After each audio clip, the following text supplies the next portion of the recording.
For the invocation, said by Mr. Greedy, and remain standing for the Pledge of Allegiance.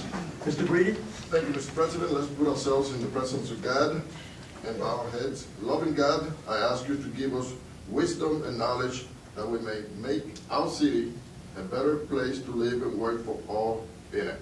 We ask you this in the name of whom we pray. Amen. Amen. I pledge allegiance to the flag of the United States of America and to the republic for which it stands, one nation, under God, indivisible, with liberty and justice for all.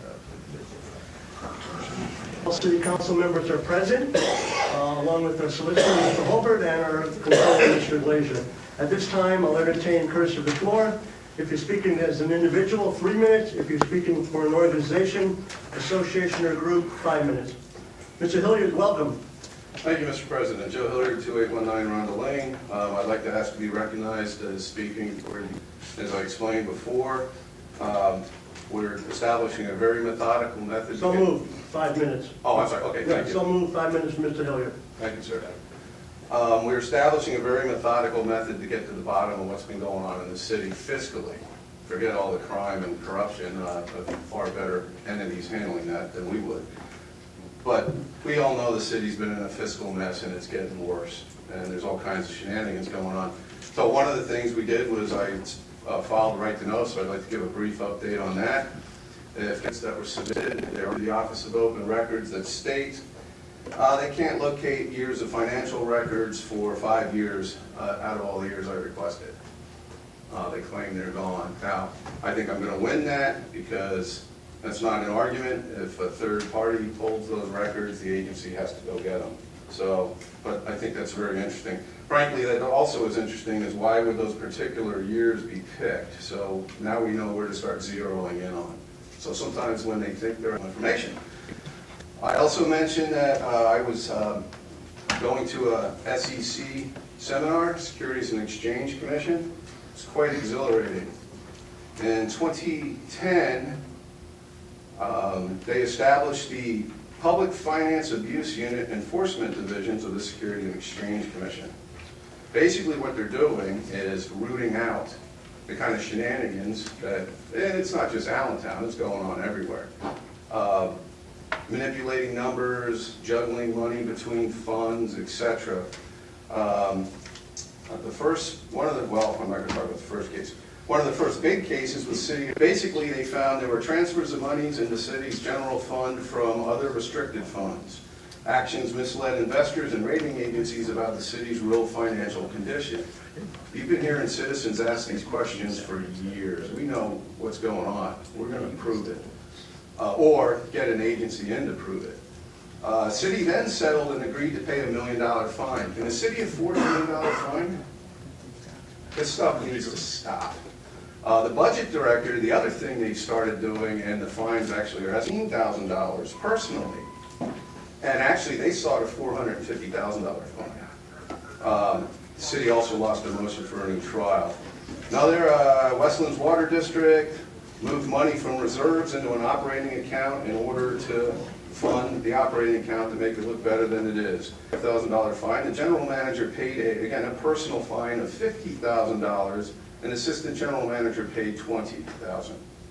Approval by accountants for unusual financial transactions will not insulate the issuer.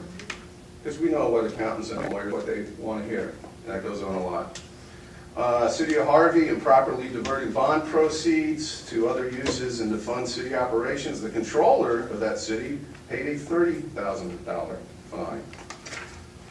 There's obviously a lot more in here. I'd be happy to provide this whole thing or even meet with council members. SEC now brings cases even if bonds don't default or there's been no books.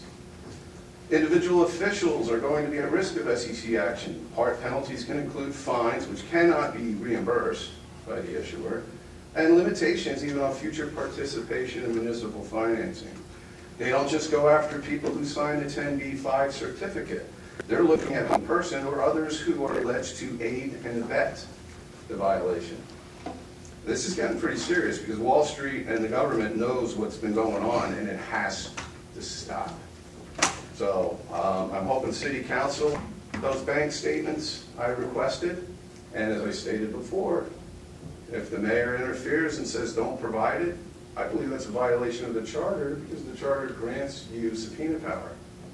I would then vote to remove him from office. Now, he's not going to go quietly. I'm sure there'll be a big legal battle, but let him do that. And let's move on. Thank you very much. Cashel, how are you? I'm good, thank you, how are you? Name and address for the I record. just have Janet Keschel, Allentown. I just have a question. The signs are Is the mic going, on? Yeah, it probably is. Go the ahead. signs are going up around Allentown again, selling homes, we sell homes, we buy homes. Are we allowed to remove them? I know it was a couple of years ago, they were getting fines and things of that nature. Yeah, if I recall, you can't really put anything on a utility pole. Mr. Hartzell, representing the administration tonight, can we take the concern under advisement and get an answer from Ms. Keschel? I see them a lot on corners. Uh-huh. Put them in like They put a it there, yard and sign or they're a on political sign. poles, Yes, Mhm. but it's like we buy homes, we sell homes. Mhm. Can I just remove them for you? I'm not going to give you a yes or no, okay? Because I don't want to get in trouble. But Mr. Hartzell, go ahead. The specific locations, Keschel? We will check that out. It's over some, and Susquehanna. And Susquehanna, on utility poles, Pardon? on utility poles. Yes. Thank you. Okay, now I'm gonna smile nice for the camera. Hi, guys. Okay, hello there, Mr. Hirschman. Lou Hirschman, 405 I always thought they were illegal to put on poles because it would interfere with their After I left the last investment committee, finance committee, I wrote you guys a letter or a memo like I always do, and my concern is, I think you guys should have a committee or whole meeting and invite the mayor or subpoena the mayor to be here. After him submitting to you guys a fake budget, and you left them off on the fake budget, I think you have to bring him here, why he's making up the money on vacancies. We have 4 firefighters short, we have EMS short, and what the mayor is trying to do is make up for his fake budget he submitted. I think you have to bring him here, explain to you guys why he provided you guys a fake budget, and why he's taken out of the tax for the city of Allentown by not filling the police positions. I think there's no, and number 2, there's no oversight going on our city finances. Number 1, I'm trying to find out cash reserves. Gets a bouncing checkbook. He has not provided me anything from 1/1/17 to current date where the money's been transferred. You haven't transferred the money, Mr. President. There's no oversight by council. Nobody questions this guy. Nothing's going on. I think you have to bring in the mayor, along with Mr. Hartzell, and have both answer questions on how we're financing, if there's no oversight. There's too much money about it, Mr. Chairman, and there's nobody doing the oversight as required by the city law. You know, city law says we should have an investment advisory committee. We don't even have that. I mean, how long can we continue this? I think there should be a big issue in the downtown reporting, at Channel 69 is not reporting. People out of town don't know what's going on with their finances. And I see Mr. Glazer is here. Maybe, Mr. President, did you take the legal report in from Mr. Glazer? When we get to the consultant's report, he'll speak about that. Because, Mr. Chairman, you can't continue to take 7 months to find out which car you're going home legally or illegally. Well, I mean, we have a controller, full-time controller, and he should be, at least have some type of report. It doesn't take 7 months. We'll have a comment on that when we get to controller's report. Take 7 months. We'll have a comment on that when we get to controller's report. And Like I my tell final you. question is, Irving Street Playground, Mhm, basketball courts. mhm. How much is it costing it within mayor's new policy tonight, opening up in the morning? I think he sends police over there at night along. So is there any way we can find out what the cost is going to be to the taxpayer downtown? We have asked those questions, and we hopefully will get answers soon. Whatever soon means, I don't have a definition for soon. Well, that's what you should get, bring them in here and get answers. I mean, kind of start getting answers from this mayor. Well- Because, you know, his campaign was keeping the police department filled, 222 officers, but we're 13 short. Mhm. I mean, he's lying to the public. Thank you. feel it necessary under the consequence, under this particular situation, to let you know something about right to knows. 3 weeks ago, the gentleman who, as you know, was a member of council and was controller of the city for 24 years, and who purchases the annual budget, final budget of the city on his own in paper, sent in a right to asking our office the biweekly pay of every department director in the city. Now, if I go into that book and I look at the start of every department, I see where the department directors are, and I divide by 26 without taking up a lot of other people's valuable time. It is not the only instance in which this gentleman has decided to go on one of those little side rampages. And We'll give you, I'll give you Yes, 1 minute for rebuttal. I do understand the budget, because in the finance committee, I understand the budget list. When I was on Mr. Greedy, any question came to the budget, came to me. If I can answer, the reason I'm doing it, Mr. Chairman, is to make it, they're overpaying the salaries that you guys, but that's my concern. I understand what you're saying. Because I know what they were doing. You were questioning salaries that they were being budgeted when they came up, and that's my concern. I want to make sure they're paying what and not exceeding that amount. That's That's fair why enough. I'm doing this, also. I understand your budget. That's fair enough. Thank you. Okay. No more.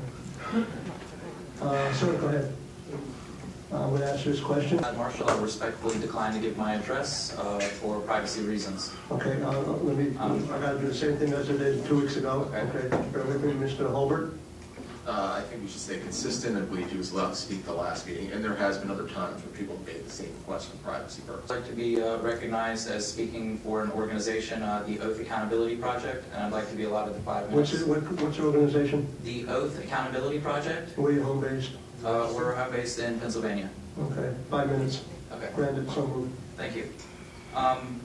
We have, when a journalist is out conducting an investigation, and he hasn't broken any laws, and it doesn't really matter who he's investigating, if he hasn't broken any laws for an Allentown police officer, and not only a police officer, a lieutenant, and not only a lieutenant in charge of an entire platoon, to come and harass the journalists and claim that they have broken law, just step all over their constitutional rights. If this officer is in charge of other officers, and he's not respecting the rights of the citizens, information for a story, and it might be a story that they might not like.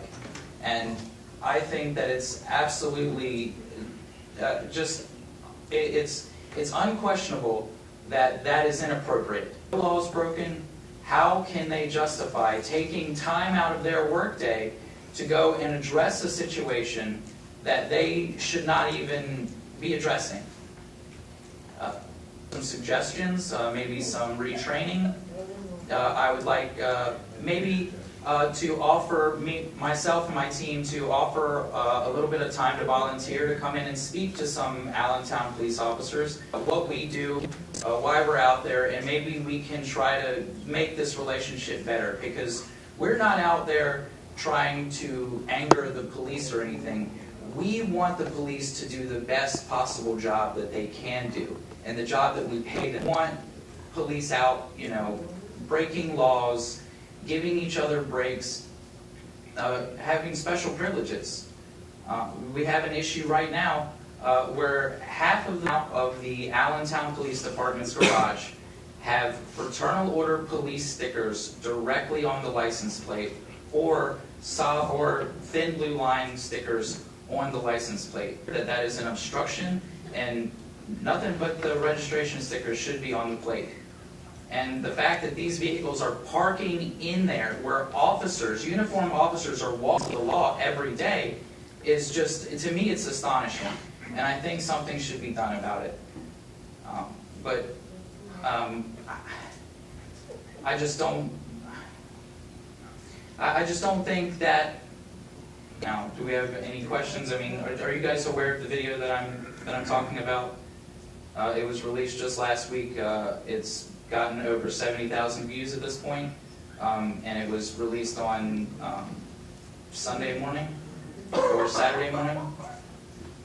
I have several news organizations talking to me. I'm still conducting my investigation. I've filed a couple right to know requests for information from the police department. So I would like to have a positive relationship with the Allentown Police Department. I mean, the respect as a journalist that anybody in my industry should get. So, do you guys have any questions for me? Any comments from my council member? Blaine has the floor.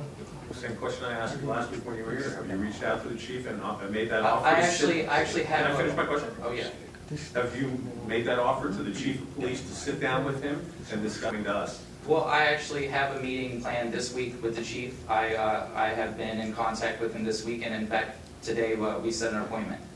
Okay. So I've reached out to professional standards. They still refuse to return my calls. I think that's pretty obvious about how they want to have our relationship. And when you sit down with the chief, since he has reached out to you and is willing to sit down with you, I think that's something that's part of your discussion with him. Yeah, but I think if you don't get any satisfaction, then come to us after that. Okay, but I think that's the first step. I just think it's responsible to let you guys know what's going on. I'm fine, so anybody can go find them. We understand that, but I think you're sitting down with the chief is a good first step. It's the way to go. I think we would be more concerned if you came here, and we would be really concerned if you came here and the chief said, go somewhere else, or, where it's Okay. warm. Yeah. But I appreciate you guys taking the time to hear me out. Thank you. Thank you, Joe.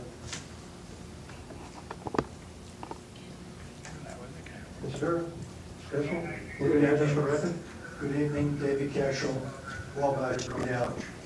I know Darrell's well aware of the problem on the Second Street Bridge in Allentown, and I've had several conversations with Craig Messenger. But the single lane bridge now because of an auto accident. I know the bridge isn't used a lot for vehicular traffic, but kids going to school, which will be starting very shortly, use that block real nice right now, but I think kids are going to be moving those blockades and whatnot. According to Craig, I know it's in the works to work on the bridge.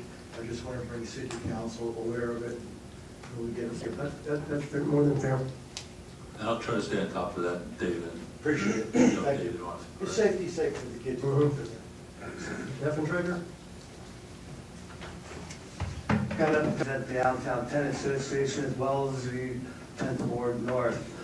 In 2011, we formed the Tennis Association and quickly realized in 2012 blight was a major concern, dumping was a major concern. We, after several months in 2012, managed to get the mayor to do it. It went pretty well until towards the end because he didn't like it too much when I had to talk to WFNZ was there. We went on to 2014, 2013 we didn't try to bring walks. 2014, 2 walks at the Downtown Tennis were both canceled. 2015, Downtown Tennis Association, once again, emails were ignored for 3 months until finally they gave us a walk, and once again, again, it's in Jordan Heights and West Park. Then, as the 10th Ward North in 2016, we scheduled 2 more walks. Once again, canceled, given to Jordan Heights, once again, West Park Alliance or West End Alliance. 2017, we get a date, 7/25. Gotta move it. We moved to a day that was damn near a hurricane. Canceled. Rescheduled, August 10th. Canceled permanently now, because last Wednesday, that little pesky FBI thing going on. We arranged the council walk. I don't know what it is, I'm not gonna say anything about it. And I appreciate all the other issues that people have, but damn, 10th Ward, we just hate it there or something? I mean, we tell people there, but there, we haven't seen council, we haven't seen the mayor. He refuses to go there because he destroyed it. He destroyed the 10th Ward. They did not have this many. He came off with the whole proviso, he was going to fix the housing stock of this city. He did it in one section, while blight is skyrocketing through the roof. There's been a lot of work going on, and actually, we actually held off on all this work going on. It'd be nice. We'll get to the end of the year, we'll get new numbers, it'll look good. All of a sudden, I'm going on other streets, Tillman Street is being, every other home is being 12th Street, several houses have just been recently attacked on the bid, besides all the fires that have happened. I got a feeling that no matter what, the numbers at the end of this year are going to be even worse than last year. People go over 100 properties. None of them are being touched.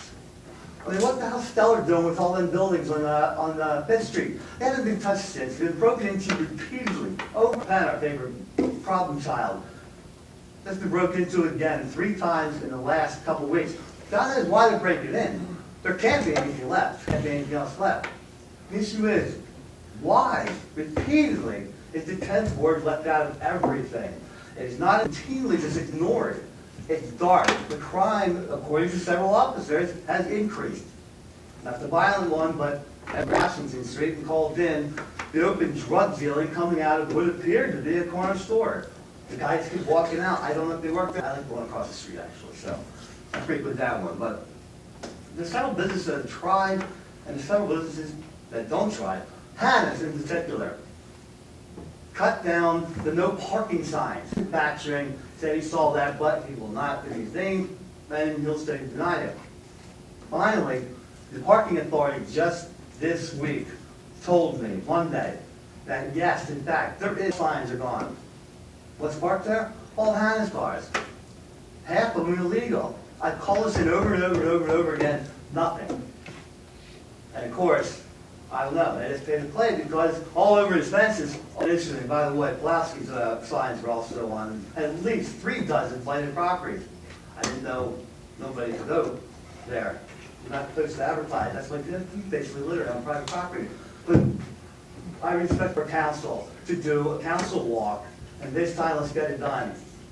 No, I'm sick of going to the 5th floor. I'm not going to the 5th floor anymore, but ain't nothing going to happen. We're telling me who's in charge half the time. Building standards, code enforcement, although I heard Bob Sant now, they're down so many people.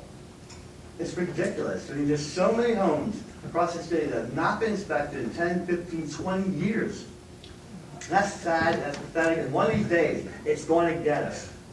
One of these days, one of these buildings will come down, and it's going to get us. If that building several times, it's going to happen.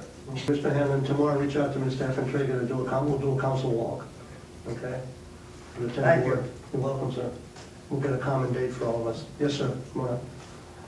I live in Bethlehem. I prefer to keep the house number and all that private for obvious reasons.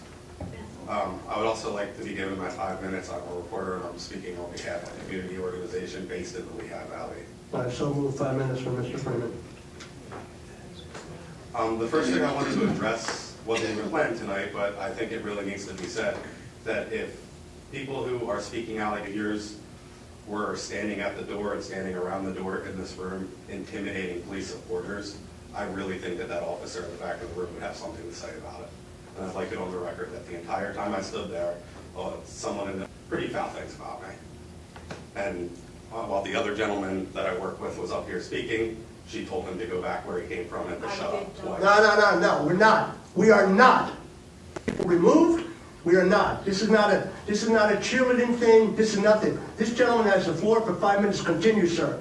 No comments from the audience from anyone. Go ahead, sir. Thank you, sir. That's all I wanted to address. I would like to ask that we be given your speaking decently and asking for the same decency to be returned to us.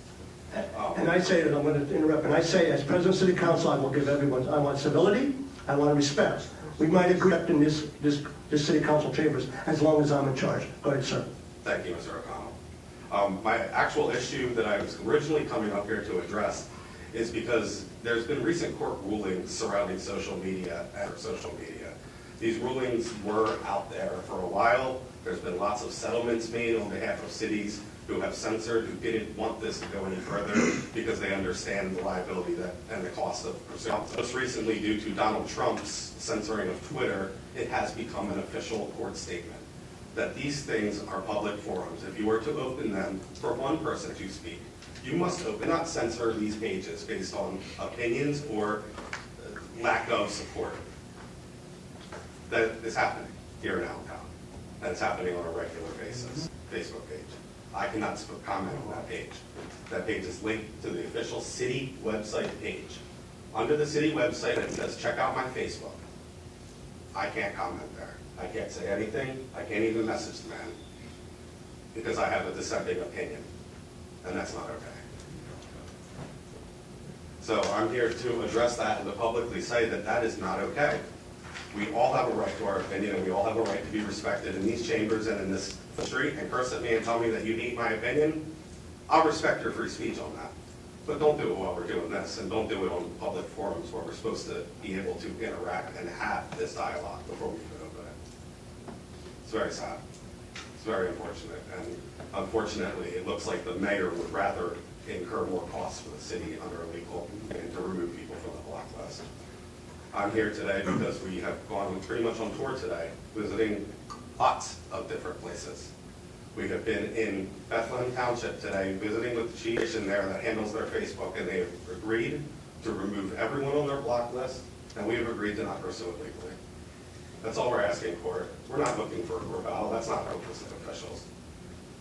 I'd like to turn over the last 1 minute of my time so you guys can be spared the battling, but Mr. Yeah, Henry, I've talked to several people, and we are looking into some of the very things you spoke about with some of the websites. And I do believe that they're in violation, and we're going to do everything in our power to make sure they are corrected and not used for the wrong purposes. You have our word on that. thank you. That's all. Have a good day. thank you, sir. Mr. Hunsinger? Good evening. Glenn Hunsinger, 844 South 11th Street, Allentown. I was going to ask a question last to cut my time down.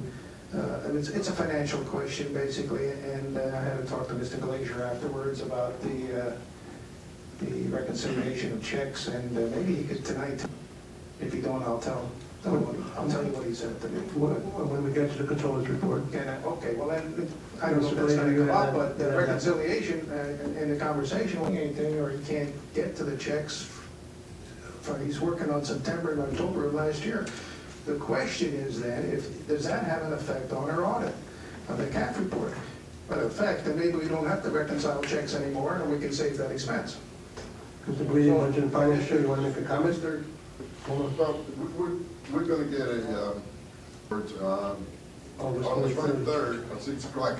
We can ask that question to the professionals at that time. Can you ask Mr. Hartzell what he thinks?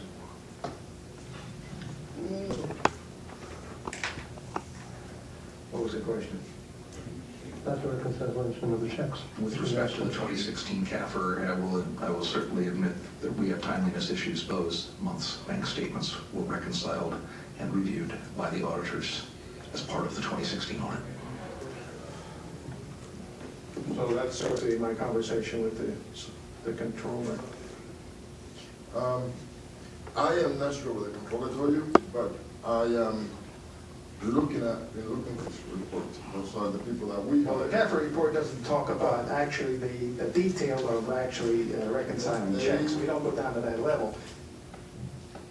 Say again? You would see it in the management line. I didn't hear you. That'll be a report in the management line. Management letter in the CAFR. On the CAFR report. But I see that report. That management report out, it's like the single audit report, or is this a different name for that same We report? have a single audit report and we have a whole city report. Is that going to be presented? Because I didn't see that. It will be presented. The CAFR. At 6 o'clock. Yes, you can do it. Before the auditors. I think it's on the website now. I think it's on the website. It's the last time I checked, you don't have the management letter or the single audit. I saw a final draft of that today, which we were making some adjustments because the auditors had put in a couple of pieces of information that needed to be corrected. And the single audit was waiting until about the latter part of July to get finished because there was still a review being done on CDBG, which was a rather important part of the single audit dealing with federal grants. All completed, and when the single audit report does get published, we will put that online, just like we do with the CAFR. And as far as the management letter, have their final one out very shortly. So how long do you think it will take to get that completed so we can put it in the website and we can... By the time the meeting comes on the 26th, they will have had plenty of time ahead of time. No, they will have it before that. Yes. Okay, I'm taking his word that he's going to give it to us at least 24 hours ahead of time. No, get it, go on the website and it will be there. But, you know, one of the times, the mayor gave you people a report at 4 o'clock and you had a meeting at 5, and I'm trying not to have that happen. So Different story. Thank you, Mr. Hunsinger. Mr. Hahn? Good evening, Tom Hahn, 2016 East Island Street. I wanted to review with one of the council members who's on the finance committee and failed to, in a week's other than emails, and received no confirmation that I could talk to him about the council because of no one coming to me. And I'd like to bring up this article that was in the paper, that's $7 that was missing. And it came through a forensic audit by the FBI on the fellow by the name of Allison. Now, the interesting thing about that is we had reports that no one knew where the money was. Then we had that the money would, forget about it, don't worry about the money. And now we have an investigation where they actually printed in the paper that 1.7 million is in a law firm. And the thing that brings my attention to bringing this up was an article to do with what they're teaching the FBI in investigations as far, and it's called Why People Lie, Do What They Do, as part of their profiling of people. So it's interesting that the information that we talked about for the truth, and there was mention tonight about having people come here before council in the whole truth, and at this point, who's going to investigate the $1.7 million? And this is before, I didn't even want to question him what happened, but now that it's out in the open, what is council's at the answer to that money, plus other financial questions that arrive from this particular question? You want a response? What we're gonna do? Yeah, You don't have to respond, but if you want to respond, go ahead. Give us the question. The lost 1.7 million. They found it. That the FBI found in their forensic audit. What did the administration take the money from to pay Allison $1.7 million? Because the number comes up to the same. It must be a coincidence, or God sent me help. I don't know. So, I mean, if malfeasance in office, or whatever term we want to use, it thing to be investigated. I don't, look, the FBI, they did a forensic audit, so thank goodness you guys were on it for years when I said that. Second of all, I heard 1.38 to Norris McLaughlin Law Firm, not 1.7. Well, so I might be in the paper. And the 300 is another question, and I didn't want to make it harder. The other three will show up. So that's why I limited. You're right. Yeah, okay. They rounded it off to 1.8, but does anyone want to, Mr. Drury, do you want to prolong this, or? Not really, such a coincidence, right? You're talking about the 1 point, they got 1.3, right? 1.38? No, 1.73. But the thing about it is, this came up at a different discussion as to where did it go. And then it wasn't in the CAF report because they erased it. When we brought it up again, then it came back and they said, yeah, capital funds, who got cheated? Did the public get cheated? Because, or did they misuse funds? What did 1.7? What money did they use? Because it wasn't in the budget. Oh, yeah, we're going to end the conversation. Okay, no, but on the controller, because I mean, who do I go to? Go to the controller. No, we're in the conversation right now, but we appreciate that. Thank you. A slight sidebar. when will I find out? Because I think everybody wants to know where does the money come from to pay? Stay tuned. Follow us. Okay, 9 people. Going for number 10. Anybody else? Courtesy of the floor. Gone once, gone twice. Every night. Approval of the minutes by common consent. Yes. So moved. Okay. We'll go into old business. Anybody have any old business? Communications. We get to the very nicety of the evening. We have a proclamation, and I think Mr. City Council meeting, but we welcome you here today. I'm very honored, and I know my colleagues are very honored to give a proclamation.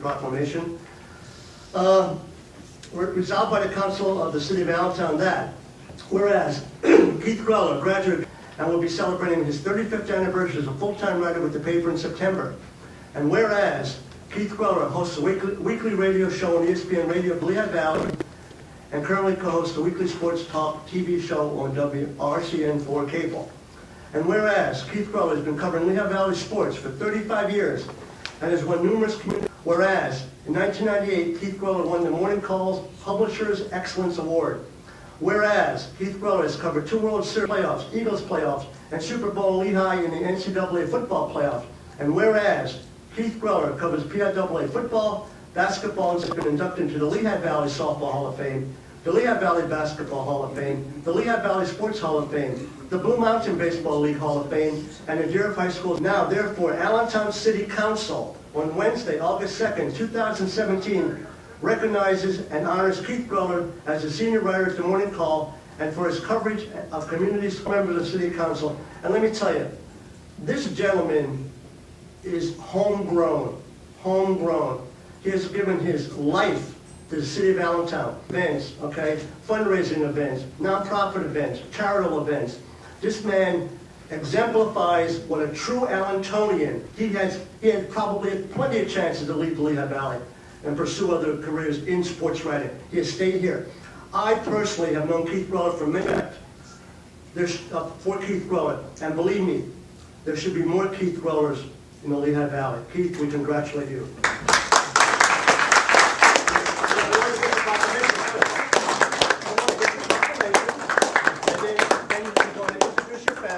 And then you could take your family, and then you could say whatever you want. Okay, well, Allentown is very, very important to me. I'm born and raised in Allentown. 276 East Maple, 645 North Irving, 2 prominent addresses in my life. Served on the Allentown Fire Department for more than 30 years. He was a city worker before that. Very proud of my father, who was the firefighter of the year. What year were you firefighter of the year? Firefighter of the year in the city. My son, who wants to be conspicuous, is right there. He is a lieutenant, my son Corman. My uncle's here, still lives in the city. My father's an Allentown High School graduate. My uncle's a Deer High graduate. They got me started as a game at either Deer for my favorite gym, the Little Palestra. Got my wife here who allows me to do, she's 35 years with the lady sitting in the second row. She allows me the freedom to cover other kids when I missed a lot of my own children's events. So a labor of love for me. I'm his daughter, who was a straight A student, by the way, Amy. So we're very proud of her. So, but just an honor. As you heard, I've been inducted into North, but I'll tell you what, this honor ranks right at the top for me, because once you're an Allentonian, you're always an Allentonian. And despite some of the problems going on right now, this is a great, great, great city. And this